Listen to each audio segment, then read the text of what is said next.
Қазақстан жаһандық бәсекеге қабілеттілік индексінде 8 сатыға төмендеді. Осылайша әлем бойынша қазір 42-ші орынды иеленді.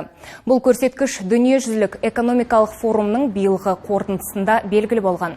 Былтыр Қазақстан әлемдегі бәсекеге қабілетті экономикалар рейтингісінде 4 саты жоғарылап 34-ші орынға жайғасқан еді.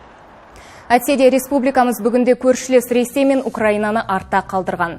Қос мемлекет аталған тізімде 50-ші және 55-ші болып тұр. Ал бастапқы бестік әдеттегідей Сингапур, Дания, Швейцария және Нидерланд елдеріне бұйырған. Жалпы әлемдік экономикалық рейтингте 63 мемлекет бар. Осы тұста отандық сарапшыларымыз экономиканың құлдырауы мұнай бағасының төмендеуінен деп отыр.